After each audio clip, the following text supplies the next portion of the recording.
there, and welcome back to Prime Wealth. We're so glad you're joining us today. Yeah, it's great to have you here. Today we're diving into a really important topic, women and money, and specifically, how we can work together to close the wealth gap. Absolutely, Jordan. It's a crucial conversation, especially as we're seeing more women taking the lead in their financial planning and investment strategies. Right. We'll touch on some key statistics that highlight the gap, share practical tips for women to take control of their finances, and discuss the mindset shifts that can make a real difference. And let's not forget, we'll also talk about the importance of community and support in this journey.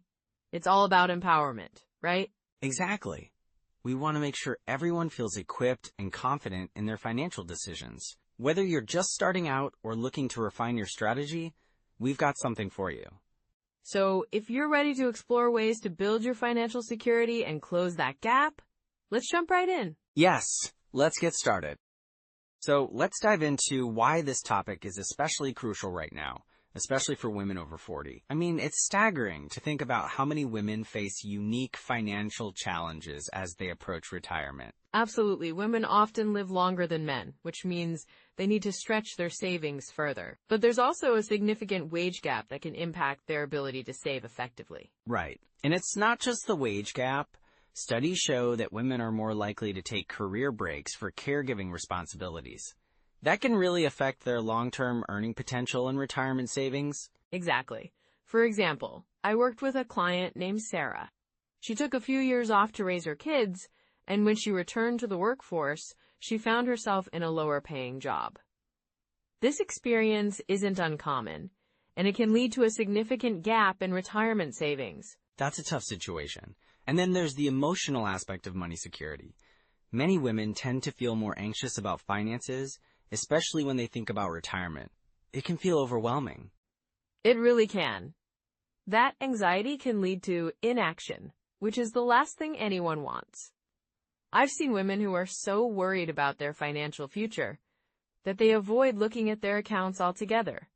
It's like sticking your head in the sand. Yes, and that can be really detrimental. I think it's important to recognize that, statistically, women are often better at managing money than they think. They tend to be more risk-averse, which can be an advantage in building long-term wealth. Definitely. But we also need to talk about the impact of inflation. Right now, inflation is a major concern, and it disproportionately affects those who are on fixed incomes. Women, especially older women, might find themselves struggling more as prices rise. That's a good point. It's not just about saving. It's about making sure that savings keep up with the cost of living. If your savings aren't growing, you might find yourself in a tough spot down the line. Exactly. I remember working with a client named Linda. She was in her early 60s and had saved a decent amount for retirement, but with inflation rising, her purchasing power was declining. We had to reassess her investment strategy to ensure her money could grow enough to keep up. That's such a practical approach. And it's a reminder that financial planning is not a one-time thing. It's an ongoing process, especially as life circumstances change. Right, and for women over 40, it's also about building a support network. Many women might feel isolated in their financial journey, but reaching out to others can provide not just emotional support, but also valuable insights. Yes, I think a lot of women underestimate the power of community. Sharing experiences can help demystify financial topics and make them feel less daunting. And we've seen how social media can play a role here. Women are finding communities online where they can discuss finances openly, ask questions, and learn from each other. It's powerful. Definitely. Speaking of learning, there's also a need to educate ourselves about investing and personal finance. Many women report feeling intimidated by investment strategies. Right, and it's understandable. But the good news is that there are so many resources available now, like online courses, podcasts, and even local workshops. And those resources are becoming more accessible. I think it's important for women over 40 to recognize that it's never too late to learn. Exactly. I often tell my clients that knowledge is power. The more you understand about your finances, the more confident you'll feel in making decisions that align with your goals. Speaking of goals, let's talk about how to set realistic financial goals at this stage in life. It's one thing to have dreams, but it's essential to translate them into actionable steps, right? Absolutely. First, it's about assessing your current financial situation. Take stock of your income, expenses, and savings. Then, think about what you want your retirement to look like. And that can vary widely from person to person. Some might want to travel, while others may want to downsize or start a new venture. Yes. Once you have a clearer picture of your goals, you can create a financial plan that works for you. This includes budgeting, saving, and investing wisely. And setting those short-term goals can help too, right? Like saving for a vacation or paying down debt. It all adds up. Exactly. And remember, it's about progress, not perfection. Small steps can lead to significant changes over time. And that's such an encouraging message. So, with all of this in mind, the unique challenges women face, the importance of community, and the need for continuous learning, let's transition into some core strategies that can help women over 40 navigate their financial futures with confidence. So, Alex, let's dive into some core strategies that can really help women close that wealth gap. Where do you think we should start? Well, I think one of the fundamental steps is understanding the importance of budgeting. It sounds basic, but having a clear picture of your income and expenses is crucial. It's like having a roadmap for your finances. Right, and it's not just about tracking what you spend, but also about identifying areas where you can save. Exactly! One good method is the 50/30/20th rule. You allocate 50% of your income to needs, 30% to wants, and 20% to savings and debt repayment. It's a simple way to ensure you're covering your essentials while still saving for the future. That's a great framework. So, if someone earns $5,000 a month, for example, they'd spend $2, $500 on needs, $1, $500 on wants, and $1,000 on savings? You got it. And when it comes to that savings portion, it's important to have both short-term and long-term goals. Short-term could be saving for a vacation or an emergency fund, while long-term might include retirement or buying a home. Speaking of retirement, how should women approach that, especially if they've taken time off work or worked part-time? Good question. It's crucial to start contributing to retirement accounts as early as possible. If you're working part-time, look into opening an IRA or a Roth IRA. Even small contributions can add up over time, thanks to compound interest. Yeah, it's amazing how much even a little can grow. And if someone has access to an employer-sponsored plan, like a 401k, they should definitely take advantage of that, right? Absolutely. If there's a match, that's essentially free money. So you want to contribute at least enough to get that match. It's a no-brainer. What about debt? Many women find themselves juggling student loans or credit card debt. Any strategies for managing that? For sure. A common approach is the debt snowball method. You focus on paying off your smallest debt first while making minimum payments on the others. Once the smallest one's gone, you move to the next. It builds momentum and motivation. That's such a smart way to tackle it. I think seeing those small wins can really encourage people to stick with it. Exactly. And don't forget about budgeting for debt repayment as part of your overall financial plan. It's about making it a priority. Right, and I think it's also important to mention the emotional aspect of money. Women often feel a lot of guilt or anxiety around finances. How can they tackle that? That's a big one. I suggest finding a community, whether it's friends, family, or even online groups focused on financial wellness. Sharing experiences can help normalize the conversation and reduce that anxiety. Yeah, and it's empowering to hear from others who have faced similar challenges. Speaking of community, what about mentorship? Absolutely. Finding a mentor can provide guidance and support. Look for someone who's financially savvy and willing to share their experiences. It's invaluable. And what about financial literacy? How can women improve their knowledge in this area? Great point. There are so many resources available now, from online courses to workshops. I always recommend starting with books or podcasts that focus on personal finance. Yeah, there are some fantastic podcasts out there. We're obviously biased, but they can provide real-life examples and practical tips. For sure. And don't underestimate the power of social media. Follow financial experts on platforms like Instagram or TikTok who share bite-sized, digestible tips. Right. It's about making learning accessible and fun. Now, let's talk about investing. How important is that for building wealth? Investing is crucial. The earlier you start, the more time your money has to grow. Women often tend to be more risk-averse, but investing is key to closing that wealth gap. What's a good starting point for someone who might be intimidated by investing? Consider starting with a robo-advisor. They can help you create a diversified portfolio based on your risk tolerance, without requiring extensive knowledge upfront. That's a great way to ease into it. And what about stocks versus bonds? How should someone decide what to invest in? It really comes down to your financial goals and risk tolerance. Generally, younger investors can afford to take more risks with stocks, while those closer to retirement might want to lean towards bonds for stability. Makes sense. And what about women who might be hesitant to invest because they feel they don't have enough money? It's a common misconception that you need a lot of money to start investing. Many platforms allow you to start with as little as $100. It's about getting in the habit of investing regularly, even if it's a small amount. That's empowering to know. And I think it's important to remind listeners that investing isn't a one-time thing. It's a long-term strategy. Exactly. Consistency is key. And, reviewing your investments regularly is important too. It's not just set it and forget it. Definitely. Now let's talk about common pitfalls. What are some mistakes you see people make that could derail their financial progress?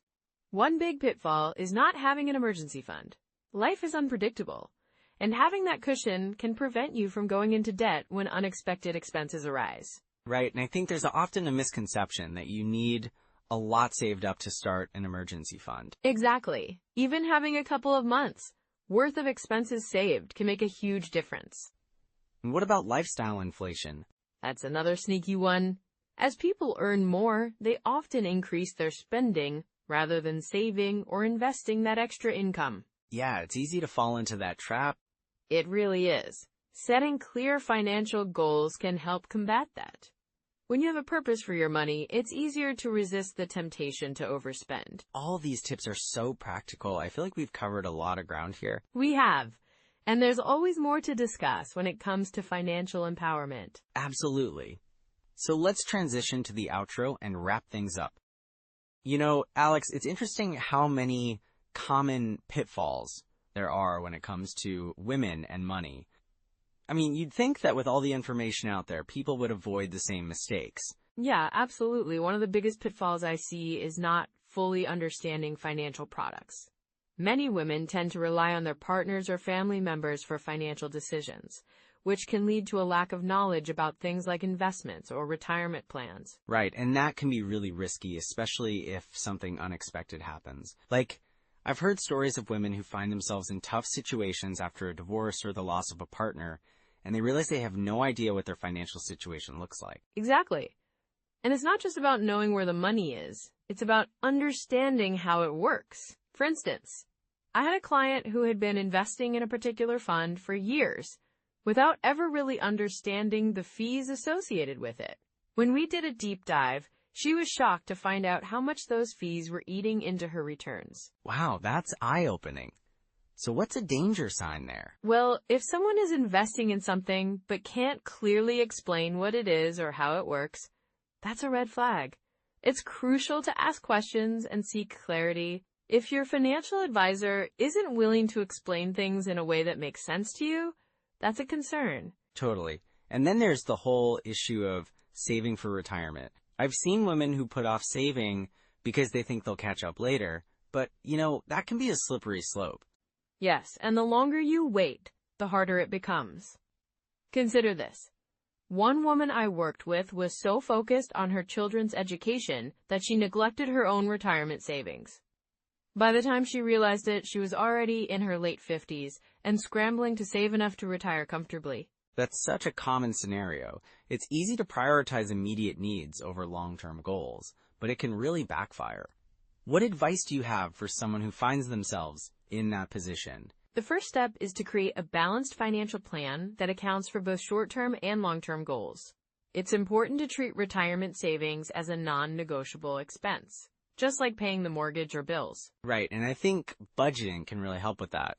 If you can see where your money is going each month, it's easier to carve out room for retirement savings. Exactly, and another common mistake is underestimating healthcare costs in retirement. Many women don't realize how expensive healthcare can be as they age. Yes, I read somewhere that women generally live longer than men, which means they might face more healthcare expenses over time. That's true. I had a client whose health took a turn in her late 60s, and she hadn't factored in those potential costs when planning for retirement.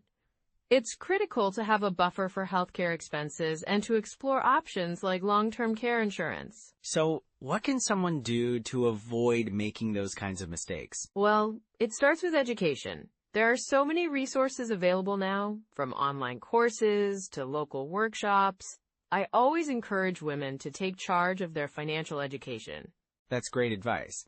It can feel overwhelming, but even small steps can make a big difference. Absolutely. Another pitfall I often see is emotional spending. Sometimes financial decisions can be driven by emotions rather than logic. Oh, definitely. I think a lot of people can relate to that, whether it's treating yourself after a tough day or trying to keep up with friends. It can lead to financial strain. Exactly. I've worked with clients who found themselves deep in credit card debt because they were making purchases to feel better or to keep up appearances. And then that can create a cycle of stress, right? The more debt you rack up, the more stressed you become, and the more you may want to spend to cope. It's a vicious cycle, for sure. The key is to develop awareness around spending habits. If you notice you're using shopping as an emotional outlet, it's time to reassess and find healthier coping mechanisms. That makes total sense. So what's a practical step someone can take if they recognize they're in that cycle? A great starting point is to establish a waiting period for non-essential purchases. If you see something you want, wait 24 hours before buying it. That gives you time to assess whether it's a want or a need. Oh, I love that idea. It can be so easy to act impulsively, especially with online shopping being so accessible. Exactly. And while we're on the topic of spending, I think it's important to mention the impact of social pressures. Women often feel the need to spend money to maintain a certain lifestyle, especially in social settings. Yes, that keeping up with the Joneses mentality can be really harmful. It's hard to resist that pressure when everyone around you seems to be living a certain way. It is, and it's crucial to remember that everyone's financial situation is different. Just because someone appears to be thriving doesn't mean they're not dealing with their own financial challenges behind the scenes. So true. I think it helps to cultivate a mindset of gratitude, focusing on what you have rather than what others have. Definitely. And being clear about your own financial goals can help you prioritize your spending. If you know what you're saving for, it makes it easier to resist those impulse buys. Great point.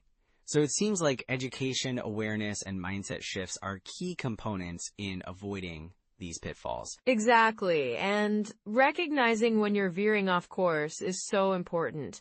If you notice yourself making decisions based on fear or pressure, that's a sign to step back and reassess. So those are some immediate steps you can take.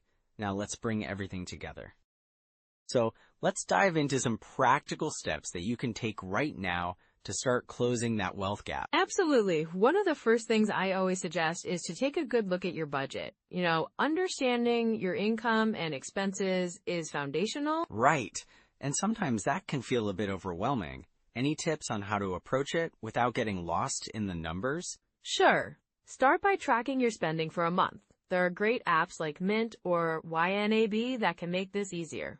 Just categorize your expenses, and you'll get a clear picture of where your money is going. That makes sense. And then, once you have that picture, what's next? From there, identify areas where you can cut back. It doesn't have to be drastic. A small reduction in discretionary spending, like dining out or subscriptions, can add up over time. Definitely. And what about saving? How do we make that a habit, especially if it hasn't been one? Automate your savings. Set up a direct transfer from your checking account to a savings account right after you get paid. It's like paying yourself first. You won't miss what you don't see. I love that. And for those who might feel they can't save much, even a little adds up, right? Exactly. Even if it's just $20 a week, it builds momentum. Plus, consider opening a high-yield savings account to make your money work a bit harder for you. Great tip. Now let's talk about investing. For someone who's new to the concept, how can they start? A simple way to begin is through a retirement account like a 401k or an IRA. If your employer offers a match, that's free money. Don't leave it on the table. And if someone doesn't have access to those options? No problem. You can open a personal brokerage account. Look into index funds or ETFs. They're generally low cost and diversify your investment across many stocks. So it's about making those small, smart choices, right? What else can help build that investment habit? Setting aside a specific day each month to review your finances can create a routine. It keeps you engaged with your money and allows you to make adjustments as necessary. That's a great idea. And speaking of engagement, what about financial literacy? Absolutely crucial. There are some excellent books out there. The Total Money Makeover by Dave Ramsey is a popular choice, and Women and Money by Suze Orman is fantastic for women specifically. Those are solid recommendations. And what about online resources? Websites like Investopedia and financial blogs can provide valuable insights. Plus, podcasts like ours can be a great way to learn while you go about your day. True. And then there are online courses too, right? Yes. Platforms like Coursera or Udemy have courses on personal finance and investing. They can help you build your knowledge at your own pace. So it sounds like the key is to start small and keep building from there. What habits should listeners focus on? Consistency is key. Try to make financial discussions part of your daily routine, whether it's with a partner, a friend, or even through a financial community online. That adds a nice layer of accountability too. Exactly. And don't hesitate to seek out a financial advisor if you feel overwhelmed. It's an investment in your financial future. Great point. And for anyone who might feel intimidated by that step, how can they find the right advisor? Look for someone who specializes in your needs and aligns with your values. Don't be afraid to interview a few before settling on one. And remember, it's your money. You deserve to feel comfortable and confident in how it's being managed. Yes, and don't forget about community resources. Many local nonprofits offer free financial education workshops, especially aimed at women. That's a fantastic way to connect with others and learn in a supportive environment. Definitely. Building a network can be incredibly empowering. You can share experiences, tips, and even challenges together. So it's really about creating a holistic approach to your finances, right? Exactly. It's not just about numbers. It's about building a mindset and habits that foster security and confidence. And speaking of confidence, let's not forget about the importance of setting goals. Yes, setting clear, achievable financial goals is vital. Whether it's saving for retirement, a home, or even a dream vacation, having that vision can motivate you to stay on track. That makes everything feel more tangible. Right? And break those goals into smaller steps. It makes them less daunting and helps you celebrate progress along the way. So in essence, start where you are, take those small steps, and keep educating yourself. Precisely. It's all about progress, not perfection. And as we look towards the future, those steps will help build a more secure financial landscape for everyone. Absolutely, and it's never too late to start making those changes. So those are some immediate steps you can take.